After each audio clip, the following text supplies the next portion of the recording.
அஸ்ஸலாமு அலைக்கும் வரஹ்மத்துல்லாஹி வபரகாத்துஹு. பொதுவாக உதுஹியாவை பொறுத்தவரையில் அநேகமாக இமாம்கள் உதுஹியா விளங்கப்படுத்துகிற நேரத்தில் அது ஒரு சுன்னத்தான ஒரு ஒரு ஒரு வணக்கம் என்ற அடிப்படையில் தான் அதை விளங்கப்படுத்தி இருக்கிறது. அப்போ அந்த வகையில் அது சம்பந்தமாக வந்திருக்கிற ஹதீஸுகள், அது சம்பந்தமாக இமாம்கள் பேசியிருக்கிற விஷயங்கள், இதெல்லாம் வச்சு பார்க்குற நேரத்தில் உதுஹியா கொடுக்கறதுல ஒரு ஆடு கொடுக்கறதாக இருந்தால் ஒருத்தர் தான் கொடுக்கணும். மாடோ அல்லது ஒட்டகமோ கொடுக்கறதாக இருந்தால் 7 பேர் சேர்ந்து கொடுக்கலாம் என்று சொல்கிற ஒரு அபிப்பிராயம் அது ஹதீஸுகளிலும் இருக்கிறது. இமாம்கள்கிட்ட அது ஒரு இஜ்மாவான நிலைப்பாடு. இதில் இப்படி ஒரு கொஷன் ஒன்று வருகிறது என்னென்னா, 7 பேருக்கு குறைவான ஆட்கள் சேர்ந்து உதுஹியா கொடுக்கலுமா என்று சொல்கிறது. அப்போ அதில் இமாம்கள் பொதுவாக சொல்வார்கள்னா 7 பேருக்கு குறைவான ஆட்கள் சேர்ந்து உதுஹியா கொடுக்கலாம். ஆனால் அதில் ஒவ்வொரு ஆளுடையும் பங்கு ஆக குறைஞ்சது மினிமம் 7 இருக்கணும். 7 விட குறைய இயலாது. அப்படி 7 மினிமம் 7 இருந்தால் தான் அது உதுஹியாவாக அவரோட பங்கு உதுஹியாவாக நிறைவேறும் என்று சொல்கிற அந்த கருத்தை சொல்வார்கள். ஆனால் அதில் இப்படி ஒரு அபிப்பிராயம் இமாம்களால் சொல்லப்படுற என்னன்னா, நவீன காலத்தில் பலரும் அந்த ஃபத்துவாவையும் கொடுத்திருக்கிறார்கள். இப்போ 7 விட குறைவான ஒரு அமௌண்ட்டில் ஒருத்தர் பங்கெடுக்கலாம். ஆனால் அவருடைய அந்த பங்கு உதுஹியாவுக்குரிய பங்காக கருத்தில் கொள்ளப்பட மாட்டாது.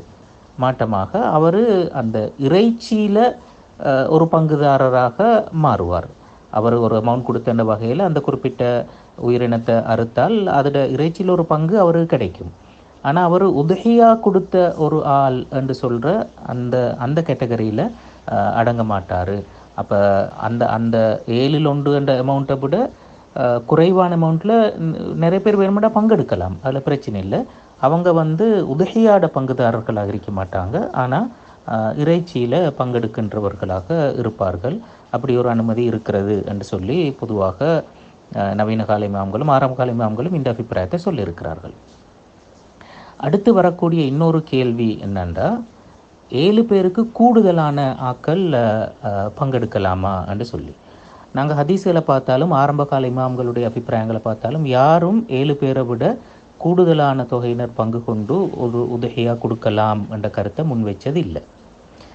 ஆனால் நவீன காலத்தில் நான் ஃபத்துவா சபைகளினுடைய ஃபத்துவாக்களில் காணல, ஆனால் சில தனி மனிதர்களுடைய ஃபத்துவாக்களில் நான் பார்த்துருக்கிறேன்.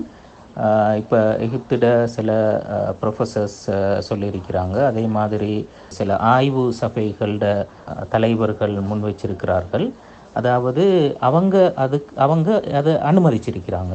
7 பேரை விட கூடுதலான ஆட்கள் பங்கு கொண்டு ஒரு உதுஹியாவை கொடுக்கலாம் என்று சொல்கிற கருத்தை முன் வச்சிருக்கிறாங்க. அதுக்கு அவங்க முன்வைக்கிற நியாயம் என்னன்னு சொன்னா, அதாவது 7 பேர் என்று சொல்கிறது எப்படி தீர்மானிக்கப்பட்ட அல்லது எப்படி வந்த ரசூலுல்லாஹ்ட காலத்தில் அது அந்த நடைமுறை வந்தது ஒரு வகையான கியாஸ் தான் அது. அதாவது ஒரு மாடு அல்லது ஒட்டகம் என்று சொல்கிறது 7 ஆடுகளுக்கு சமன். அப்போ அந்த வகையில் ஒரு ஆள் ஆடு கொடுக்குறதா இருந்தால் ஒரு ஆள் தான் கொடுக்கணும். ஒரு மாடு கொடுக்குறதாக இருந்தால் அப்போ 7 பேர் சேர்ந்து கொடுக்கலாம் என்று சொல்கிற அந்த ஒரு கியாஸின் அடிப்படையில் தான் அந்த 7 என்று சொல்கிறது வருகிறது. அந்த வகையில் அது ஒரு ஒரு கட்டாயமான ஒரு வடிவம், 7 என்ற எண்ணிக்கை கட்டாயமான ஒரு வடிவமாக இருக்கணுமென்றது அங்கே இல்லை. ஏனென்றால் சில வேளை அந்த பெறுமதியோ அல்லது அதனுடைய பருமனோ இப்படி மாறுகின்ற நேரத்தில் அது மாறுவதற்கும் வாய்ப்பு இருக்கிறது. அப்போ எனவே அதை நாங்கள் அப்படி 7 மட்டும் வரையறுத்தல் என்று சொல்கிறது அது வணக்கம் அல்ல, அது இபாதத் அல்ல என்று சொல்கிற ஒரு தர்க்கத்தை அவங்க முன்வைக்கிறது. அடுத்து அவங்க சொல்கிற இன்னொரு முக்கியமான நியாயம் என்னன்னா, இன்றைக்குள்ள உலகத்தில் இப்புள்ள சிச்சுவேஷனில் தான் அந்த ஃபத்துவா இருக்கிறது. இப்போ இருக்கிற முழு உலகத்திலையுமே ஒரு எல்லா பொருட்கள்லையும் ஒரு பெரிய விலையேற்றம் ஒன்று இருக்கிறது. அப்போ அந்த விலையேற்றத்தின் காரணமாக மக்களோட வருமானம் அதற்குரிய மாதிரி கூடல்ல. அப்போ அதனால் அந்த நிறைய பேருக்கு கடந்த வருஷம் அல்லது அதுக்கு முந்தின வருஷம் உதுஹியா கொடுத்தாக்களுக்கெல்லாம் இப்போ உதுஹியா கொடுப்பதற்கான வாய்ப்பு இல்லாமல் இருக்கிறது அந்த விலையேற்றத்தின் காரணமாக. அப்போ அப்படி ஒரு விலையேற்றம் ஒன்று நடந்திருக்கிறது, மக்களோட வருமானம் கூடல்ல, அப்படி ஒரு நிலைமை ஒன்று இருப்பதனால இந்த சுச்சுவேஷனை கருத்தில் கொள்றதுக்கும் நிறைய பேரை நாங்கள் உதகையாண்ட செயற்பாட்டில் பங்கு கொள்ள செய்வதற்கு அந்த 7 பேரை விட கூடுதலான ஆக்கள் பங்கு கொள்ளலாம் என்று சொல்கிற ஒரு அனுமதி கொடுக்கின்ற நேரத்தில் தான் பலரும் பங்கு கொள்றதுக்கான வாய்ப்பு வரும் என்று சொல்லுவார்கள். அடுத்தது அவங்க சொல்கிற இன்னொரு முக்கியமான நியாயம் என்னன்னா, நான் உதுஹியாவினுடைய மிக முக்கியமான நோக்கங்களில் ஒன்று மக்களுக்கு உணவளித்தல், இத்ஆம் என்று சொல்கிற விஷயம். அப்போ இன்றைக்கு அந்த தேவையும் பெரிய அளவுக்கு இருக்கிறது. அப்போ நாங்கள் அந்த உதுஹியாடான அந்த ஒழுங்கை மிச்சம் மட்டுப்படுத்தி வச்சோம் என்று சொன்னா, மிச்சம் சொற்பமான தொகையினர் தான் அதை கொடுக்கின்ற நிலைமை ஒன்று வரும். அப்போ அந்த இத்ஆமுடைய தேவை பெரிய அளவுக்கு இருக்கிறது. அதை நிறைவேற்றுவதற்கான வாய்ப்பு கிடைக்காமல் போகும், அந்த நோக்கத்தை அடைஞ்சு கொள்றதுக்கான வாய்ப்பு இல்லாமல் போகும். அப்போ நிறைய பேருக்கு வாய்ப்பு வர மாதிரி நாங்கள் அதை கொஞ்சம் ஓப்பன் பண்ணி விட்டால் பலருக்கும் அந்த விஷயத்தை செய்வதற்கான வாய்ப்பு கிடைக்கும் என்று சொல்லுவார்கள். அது இன்னொரு நியாயம். அடுத்து சொல்கிறேன் நண்டா, இப்போ உள்ள அந்த விலையேற்ற சூழலில் நாங்கள் இதை மிச்சம் கட்டுப்பாடோடு வைக்கிற நேரத்தில் இது ஒரு அமல் தானே, இந்த அமல் சில வேளை அப்படி அடிபட்டு போகிறதுக்கான வாய்ப்பு ஒன்று இருக்கிறது. அதை நிறைய பேர் செய்கிறதுக்கு முன் வர மாட்டாங்க, ஒரு சிரமமான ஒரு விஷயம் உண்டாக மாறிவிடும். அப்போ நாங்கள் அதை கொஞ்சம் ஓப்பன் பண்ணி சலுகை கொடுக்கின்ற நேரத்தில் தான் பலர் செய்யக்கூடிய ஒரு அமலாக அது மாறும் என்று சொல்லி அவங்க அதுக்கு நியாயம் சொல்வார்கள். அப்போ ஒரு வகையில் இந்த நியாயங்களை பார்க்குற நேரத்தில் இதில் ஒரு ஒரு நியாயமான ஒரு தர்க்கம் ஒன்று இருக்கிறத நாங்கள் பார்க்கலும். அந்த வகையில் அந்த 7 பேருக்கு மேலதிகமான ஆக்களும் சேர்ந்து ஒரு உதகையாக கொடுப்பதற்கு முடியும் என்று சொல்கிற ஒரு கருத்துக்கு வரையிலும். அப்படி வார நேரத்தில் இப்போ நீங்கள் கேட்டிருக்கிற கேள்வி என்னென்னா, உங்களுக்கு வெளி நிறுவனங்கள்லேருந்து ஒரு குறிப்பிட்ட ஒரு அமௌண்ட் தாராங்க, அந்த அமௌண்ட்டுக்கு தான் மாடு அறுக்கணும்னு சொல்லி அவங்க சொல்கிறாங்க. உதாரணத்துக்கு 1,80,000 தாராங்க, அதுக்கு மாடு அறுக்கணுமெண்டு. ஆனால் 1,80,000 இங்கே மாடு எடுத்து அறுப்பதற்கு இயலாது. அப்போ குறைஞ்சது ஒரு 2 லட்சமாலும் தேவை என்று சொல்லி நீங்கள் சொல்கிறீங்க. அப்போ அந்த 2 லட்சத்துக்கும் இன்னும் 2 பேருட பங்கை 25,000 எடுத்து போட்டு அப்படி செய்யலாமா என்று சொல்கிறது தானே உங்களோட கேள்வி. அப்போ இதில் நாங்கள் இப்போ நான் சொன்ன இந்த விளக்கத்தின் அடிப்படையில் 7 பேரை விட கூடுதலான ஆட்கள் சேரலாம் என்று சொல்கிற ஒரு நிலைமை ஒன்று இருக்குமாக இருந்தால் இந்த மாதிரி நாங்கள் மேலதிகமாக சேர்த்து செய்வதில் எந்த விதமான தவறும் இருக்க மாட்டாது. சில வேளை அவங்க அங்கே தாரது, அந்த ஒரு மாட்டுக்கு தாரது 7 பேருட பங்காக இருக்க மேலும் ஒரு ஆளுட பங்காக இருக்கவும் மேலும். அப்படி வார நேரத்தில் அது ஒரு சிக்கலாக இருக்க மாட்டாது. அப்படி நாங்கள் கொடுக்க முடியும் என்று கருதையிலும்.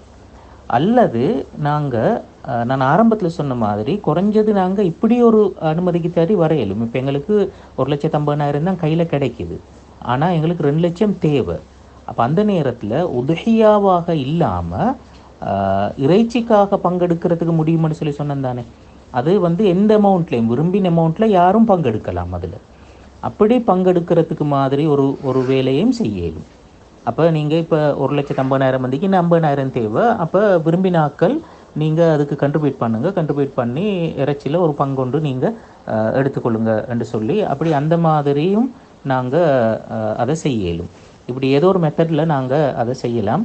ஆனால் இப்போ நான் சொன்னது மாதிரி பொதுவாக ஃபத்துவா சபைகளோட கருத்திலேயும் ஆரம்பகால இமாம்களோட கருத்திலேயும் பொதுவாக ஹதீஸுகளை நேரடியாக வந்திருக்கிற விஷயங்களை வச்சு பார்க்குற நேரத்தில் அந்த 7 என்ற எண்ணிக்கையை விட கூட்டுறதுக்கு குறைக்கிறதாக இருந்தாலும் ஒரு பங்கு 1/7 என்ற பங்கை விட குறைவான ஒரு பங்கு ஒருத்தருக்கு வரையலா என்று சொல்கிறது தான் பொதுவான வரையறையாக சொல்லியிருக்கிறார். ஆனால் அதை விட கொஞ்சம் மாறி செல்வதற்கு முடியும் என்று சொல்கிற கருத்துக்கள் நவீன காலத்தில் இந்த விலையேற்றம் இந்த மாதிரி சூழ்நிலைகளை பொறுத்து அமைய முடியும் என்று சொல்லியிருக்கிறத நாங்கள் பார்க்கலும்.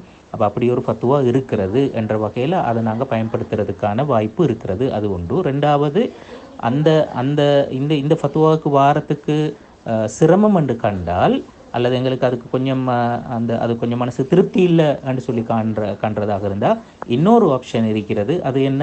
அதாவது உதுஹியாவில் பங்கெடுத்தல் என்றதை தாண்டி நாங்கள் இறைச்சியில் பங்கெடுத்தல் என்ற வகையில் விரும்பின ஒரு அமௌண்ட்டை நாங்கள் கண்ட்ரிபியூட் பண்ணி அப்படி செய்வதற்கான வாய்ப்பும் இருக்கிறது. இதில் ஏதோ ஒரு மெத்தடில் நீங்கள் செய்வதற்கு முடியுமென்னு நான் நினைக்கிறேன். அல்லாஹு ஆலம். அஸ்ஸலாமு அலைக்கும் வரஹ்மத்துல்லாஹி வபரகாத்துஹு.